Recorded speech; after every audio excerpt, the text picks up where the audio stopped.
electronics are just part of everyday life. They are here to stay. They're not going away. I have to be realistic and try and make a balance. I know that I can do that if I just make forward progress in baby steps. I don't have to handle hours and hours of screen time or electronics getting handled today. Nothing's going to change overnight. It's a very stepwise process. If I can just keep myself calm and think about the positives, if I can see electronics as an opportunity rather than a problem, then I'm going to have more success moving forward, and know that if something doesn't work, then that's okay. I can come back and change things. Nothing's ever set in stone and nothing's forever.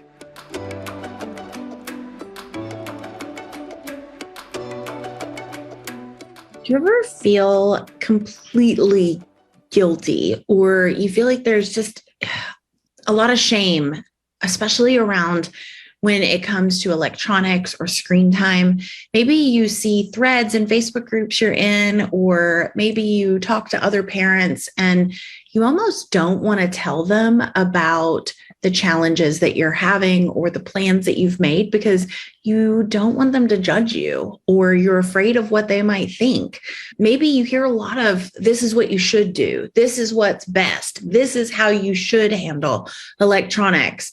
And yet what you're doing in your family is radically different. So it makes you wonder, am I doing this wrong? Am I causing problems? Am I making things worse than they are? If that's you at all, then you are definitely going to want to hang out with us today, because I am chatting with an amazing mama who has created a electronics plan that's balanced between having time for electronics and also time for other things, but that's a work in progress, and that fits her unique family based on the needs that she has discovered. And so I think you guys are going to get a ton out of this today. So I'd like to introduce you to the amazing Jenn McLeish. So Jenn, I would love to say hi. And can you share a little bit about tell people a little bit about yourself and your family? And what was the struggle that you were dealing with before you came to where we're going to talk about today? Sure. Hi, Tina. So I'm Jenn and I come from Scotland. I have two amazing super kids aged 11 and 6. And my 11-year-old is part-time at school. My 6-year-old is home educated fully. And my husband and I both work from home. So we have to have a pretty flexible schedule for what we do. And I've made a plan for electronics based on that, considering that my 6-year-old is fully home educated, and it's her that I'm really focusing on. The electronics is my current chaos causer with her. A little bit of background, both my girls are autistic and have sensory processing disorder, and my youngest, my 6-year-old, who I'm going to be talking about today, has got an eating disorder that is linked to autism. It's called ARFID. Not that many people have probably heard of that. It's Avoidant Restrictive food intake disorder, and that'll be important to my plan that I explain later, because electronics actually really helps with that and managing her anxiety. So I've been in the CTC world for a couple of years now, and from that I've managed to solve two massive chaos causes that we were having. Initially I joined for my SK11, who was 9 at the time. She was having multiple daily meltdowns. And this is really where my story begins for my 6-year-old. If I could set the scene for you, she grew up having to witness her big sister having really terrible meltdowns all the time. I was on my own for a lot of it with the girls because my husband works away from home a lot. So I felt really under pressure on my own, having to deal with these really awful meltdowns for my 11-year-old. And I would have to keep my little one safe, because she was also a toddler at this point. Often I would have to get her either in a corner of the room or beside me just outside the room, and I would give her a tablet or my phone to keep her occupied and to keep her safe and from not coming in and out of the room while I was trying to deal with her big sister and the kind of chaos that was going on around that. So yes, I think this is really, for me, where all this guilt started, because I felt like I was just shoving a phone or a tablet in her face, and she was just this little toddler who had so much energy and just wanted to play. And often my days just weren't going to go like that, because I was putting out a lot of fires with her big sister, and I didn't really have a choice, and I had no one else there to help me. Yeah, I realise now, obviously, I was doing the best that I could at the time, but I realised that this formed a bit of a habit for my youngest, that she was just expecting to get electronics and things. So yeah, this is where the guilt kind of stemmed from. Yeah, thank you for sharing that too. I think setting the stage is really important. And I'm sure there's a lot of parents who are watching right now who can relate to something similar. Either they are a stay-at-home parent, or they've got multiples. Maybe they're dealing with meltdowns like you were dealing with as well with your oldest. And I know that was something we would do as part of our safety plan and emergency plan for the siblings to go into a room, watch TV, watch their favorite show, eat their favorite snacks while we took care of their brother, because we didn't want them to have to witness all of the things that he was going through when he was dysregulated. And I'm sure there's lots of other people here who can relate to that. And then you talk about this guilt that sets in because now you've created this habit. You aren't giving them the attention that everyone says you should, and all those things. So I really appreciate you for opening up, for being vulnerable, and for sharing that. I know that's going to open up space for other people to talk about it as well. I know that what we're going to talk about is a work in progress, and you've been working on a plan for electronics with your 6-year-old. For those of you, SK means just super kid. So super kid 6 is a 6-year-old. And so working on a plan with your 6-year-old. And here at Calm the Chaos, we have 4 pieces to each of our plans, which is the you, connect, understand, empower. And from what I understand, you're going to walk us through those 4 steps that you use to create this plan for your SK around electronics. Is that correct? Yep, I can do that. No problem. Sure. Okay, so the you piece is always focusing on your own thoughts around the struggle. And like I said, it would be very easy for me to just sit and feel guilty about what has happened and lead up to my 6-year-old having all this use of electronics. But like I was saying before, I know that I was just doing what I could at the time and trying to keep both of my kids safe, and safety is so important. And also I realised my daughter actually learned so much because it would be educational shows that she'd be watching, or cartoons that were teaching her numbers and letters and songs and stories and things like that. If I think about it rationally, then I actually know she did have a benefit from having them on too. And it kept her happy at the time, and it allowed me to deal with other behaviours. So that's the first thought I had to deal with. I think have to just accept that electronics are just part of everyday life. They are here to stay. They're not going away. So I have to be realistic and know that they're just going to be a part of our life, and try and make a balance. And I know that I can do that if I just I can make forward progress just in baby steps. I don't have to handle hours and hours of screen time or electronics use getting handled today. Like nothing's going to change overnight. It's a very stepwise process. And if I can just keep myself calm and think about the positives as well, if I can see electronics as an opportunity rather than a problem, then I'm going to have more success moving forward, and know that if something doesn't work, then that's okay. I can come back and change things. Nothing's ever set in stone, and nothing's forever. You can always come back to things. I love that so much. And so this you piece is really important, of just like swapping that guilt to I'm doing the best I can. I think if people walk away with just that one thought swap, that can be incredibly powerful. And I really like this focusing on the tiny progress and just continuing to make little steps forward, and accepting that electronics are just part of our life. So I really love that. So moving on from that, as you've started now to remain calm. And that's what kind of happened with this. As you started to focus on the positives, you started to focus on, I'm doing the best I can and removing that guilt. What that did that change your ability to interact differently, or your ability to respond differently to your daughter? Yeah, of course, because I wasn't really stressed anymore or feeling bad or like I shouldn't be doing this. I was able to just take a breath and be calm and just deal with things in the moment and just be calm with her and know that I could make a plan to make things better. And if you're calm yourself, then your kids always feed off of your energy. They feel less tension from you, and then you can approach them in a less stressed way to ask them to come off electronics and things. And of course that helps, because if you go in shouting and flying off the handle, then you're going to raise their fight or flight response as well, and then you're going to add more fuel to the fire. So you really need to be calm yourself to get the best outcome. Yeah. So once you were calm, now what was the next thing that you really worked on? So I guess that would move me on to the kind of connect part of it, of the framework. Thinking about using electronics as a tool and the opportunities it gives us. My family, we can connect so well using electronics and having lots of fun. Everyone likes playing Mario Kart and like the Mario board games and like Just Dance as well. So like it can be good for some physical movement, which obviously both my girls really benefit from because of their high sensory needs.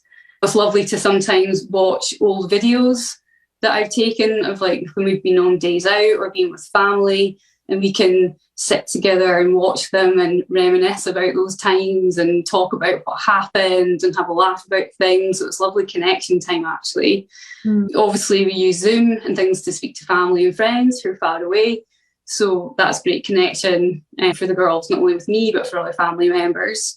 Movie nights, like we can snuggle up on the sofa together and really enjoy that family time. We all love singing and dancing, so we'll dance along to the Encanto songs. You can spend ages doing that.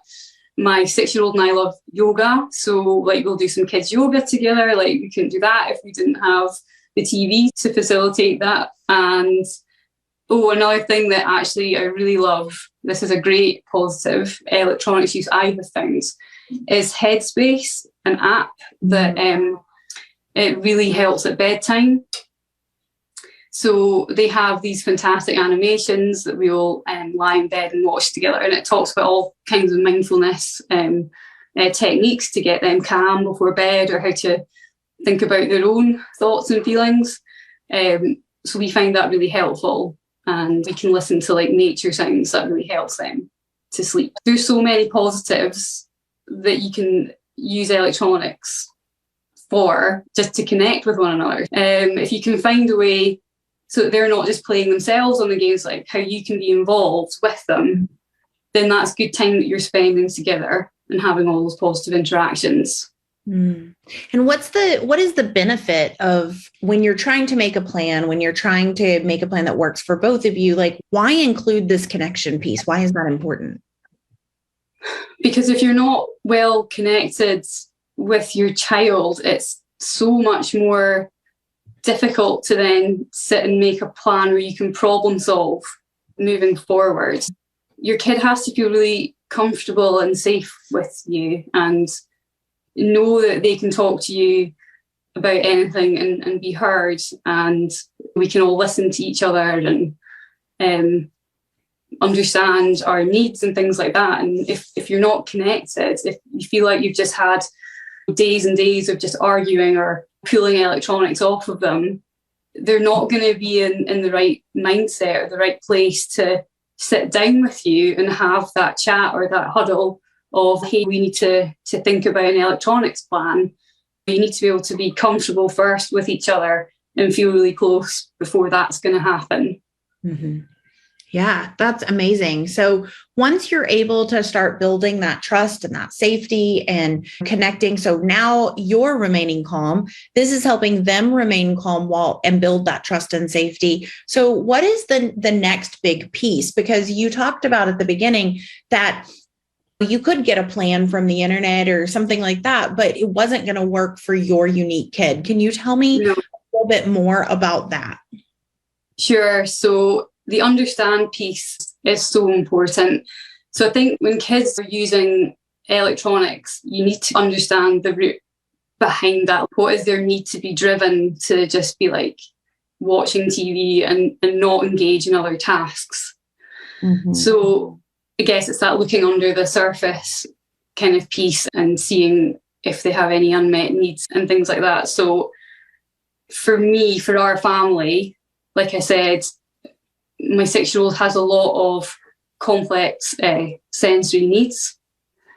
And so trying to use a plan off of Pinterest or something isn't going to work for us, because those plans don't take into account other factors that you would need to think about if you have a neurodiverse kid. The thing I'd mentioned earlier when I was introducing myself, I was explaining that my 6-year-old has this sort of eating disorder called ARFID. So actually, this makes eating, which is a basic need, we need to remember, it is very difficult for her. It's very anxiety provoking for her to have to be around food, to handle food, to smell it, just to experience it. And she has extremely limited foods that she can eat. She can only eat about 4 or 5 foods currently. So in order for her to be able to eat the small amount of food that she can have, I actually need to give her a tablet. And the psychologist that was involved in diagnosing her said that's like a requirement for children with this eating disorder, because when they have the tablet in front of them, their anxious brain is completely switched off. It allows them to escape from that sensory overwhelm because they're really engaged in what they're watching. So actually that's part of a therapy almost for her. And I don't think when you have such like a niche kind of thing that you're trying to work around, like ARFID, that's not going to be included in a standard electronics plan that you find somewhere. I can't just say you've had your prescribed half an hour of electronics today, so too bad, you're just going to have to eat without it. That's just not going to work for us. Yeah. What were the things that you found? So you found that there were some sensory needs. Now, some people might say, doesn't the electronics take away from this? It's not meeting the sensory needs. But you just said in order for her to eat, she's got to be distracted. And then also you were talking about like just dance, and you were talking about doing yoga. And is that how you're meeting those sensory needs, that why she's going after the electronics? Yeah, absolutely. So the other thing about having SPD is that her brain is taking in so much information all the time from her environment. She gets overwhelmed very easily with everyday situations, and she needs a release from that and an escape from that.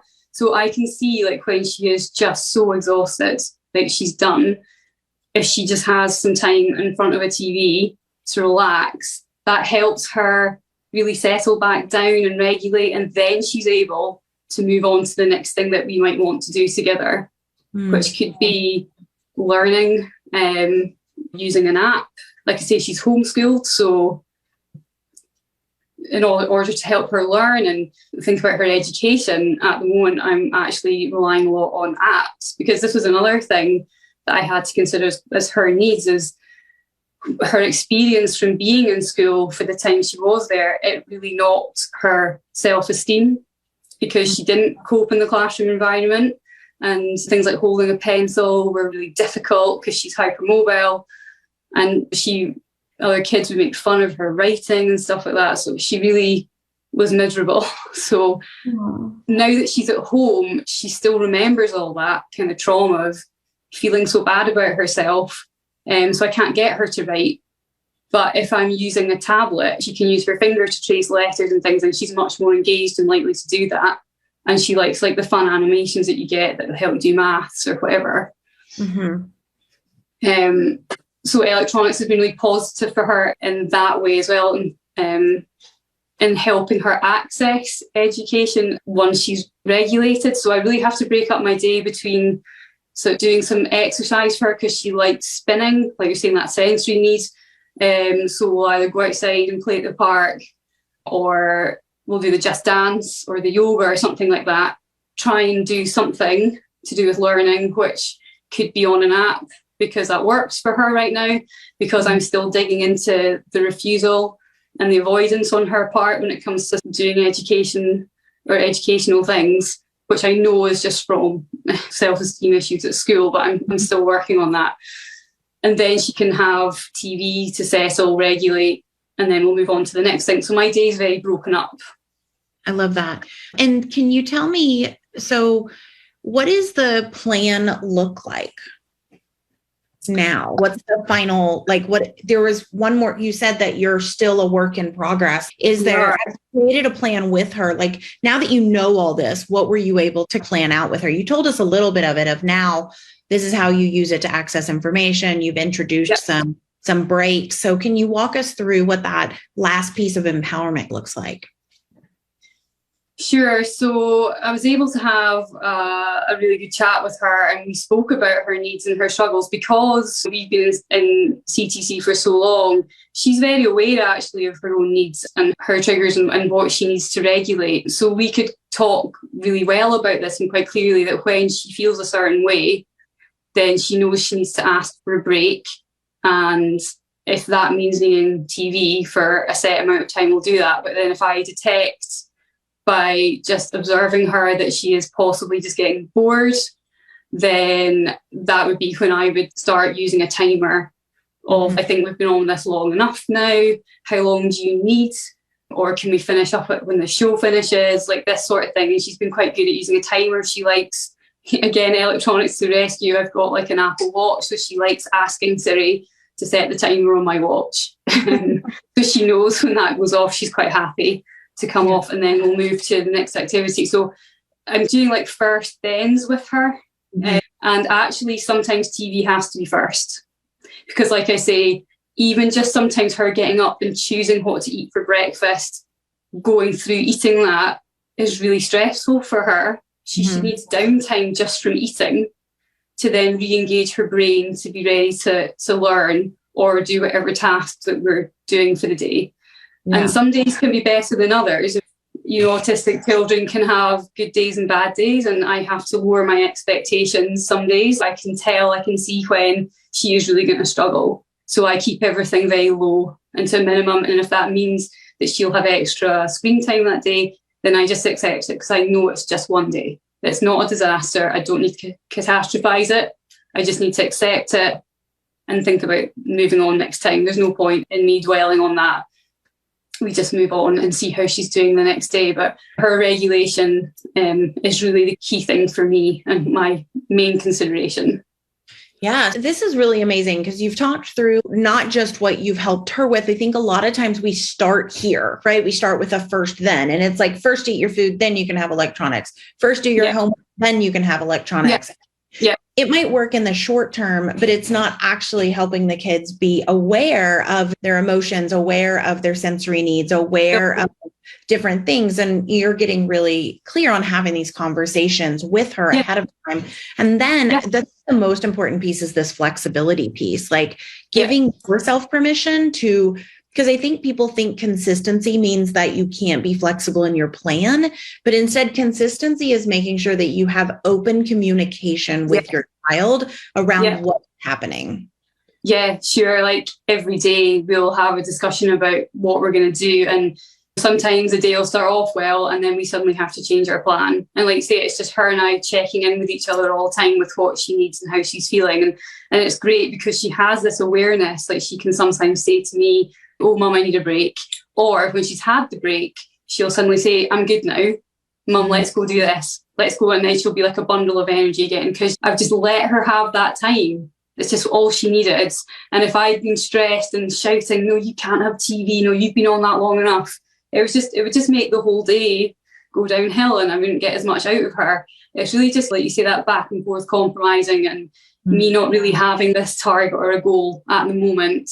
I think so far we've done really well. Like I have significantly managed to reduce the time she spends using TV, because we're using the timer and the scripts and just that checking in with each other and the flexibility. If I look back now, like I can see how much progress we're making. But the other thing is I have to be very clear and prioritise my time, particularly around bedtime, that my focus is when that I will spend that half an hour just with her, and we'll do something that she really wants to do, like play Barbies or an imagination game, because she would stay in an imaginary world all day. I spend half my time being Ron Weasley from Harry Potter, and she's Hermione Granger. We just play games around that sort of thing, stuff like that, because she's happy to come off the screen because she knows she's got me. We've got that great connection time, and then we transition up to bed. And electronics around bedtime particularly was a struggle for us. But since we've developed this plan, the last sort of 3 to 4 weeks, every night has been great. There's been no problem because I have made sure that half hour she just has that time with me, and she can come off the electronics and we can just have lots of fun and then get up to bed, and she's not looking for it anymore. I'm really delighted. I think we're doing really, really well. Yeah. And I know that baby step by baby step, things will get better. I've been in the CTC world long enough to know that you can get there in small steps. It's not about trying to make those big leaps and solve the problem straight away. It's not about that. You can totally do it in bits and don't put pressure on yourself to get there. I think some people see the plans and they seem almost too simple, but I think people don't realize is that you need less, right? But you need less, but better, is focusing in on the key pieces that are important. And just to sum up, like I'm going to come back to here, if we had to sum this up for anyone, the 4 key pieces really are that mindset shift of I'm going to accept that electronics are going to look different for our family and that electronics are a tool and that I'm doing the best I can, right? So that's the first stage. And then the second stage is let me connect and use electronics as a tool and use it as a tool to connect and build that trust one baby step at a time so that when it comes time to make a plan, my kid already trusts me and already knows that they can come to me. And then the third step is really understanding like what are the unique needs and circumstances around your unique child and why your child is seeking out those electronics in the first place and what they're getting out of electronics, because there is a reason that they are being drawn to electronics. And then using that information to help inform your plan and introduce this self-awareness to your child, which is that last piece of creating a plan that works specifically with your child and being flexible in that plan. And then just that final reminder that to continue to come back to this and tweak it over time. And I think this is a beautiful plan. And obviously it works for you and your child. And the piece that's replicatable by anyone is that you can do the thought swap. What is the thing that's keeping you getting upset or triggered or frustrated around electronics? How can you change that thought? And then for connection, it's how can you build connection with electronics before actually trying to change the behavior around electronics? What can you understand more about why your child actually wants the electronics, why you want them off of electronics? What are they missing out on? What are they needing? Those sorts of things.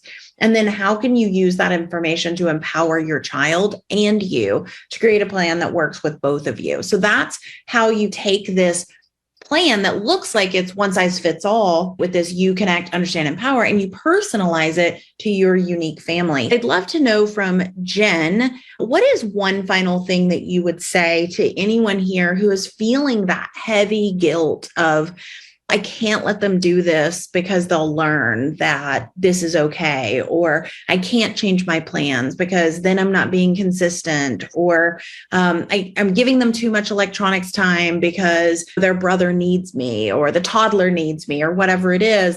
What would you say to any parent who's dealing with that guilt and shame? Just to be kind to yourself.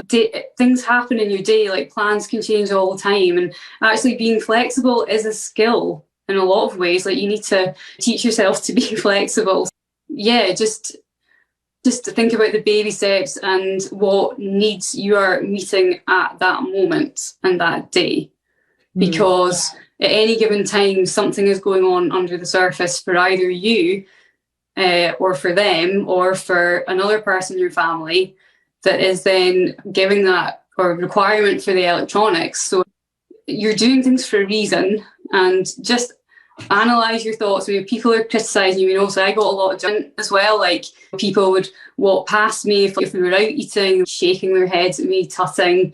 Kids, they've got a tablet, that's terrible, or we don't eat family meals together because she's in a different room with a tablet, and they don't know what's going on. They don't really have a right to judge you, and people do judge you, but it's whether or not you react. So that's the part you can control. People make judgments all the time. You make judgments about things all the time. Like, we're human. It's up to you how you want to respond to it. If you categorically know that you're doing the best for your family and meeting their needs, it doesn't really matter what other people are saying or thinking or doing or what their electronics plan is, because that works for them, fine. But you just need to do what's right for you and your family. And you know your child best, so support them in the best way that you can, and support yourself. And mums are just so hard on themselves, right?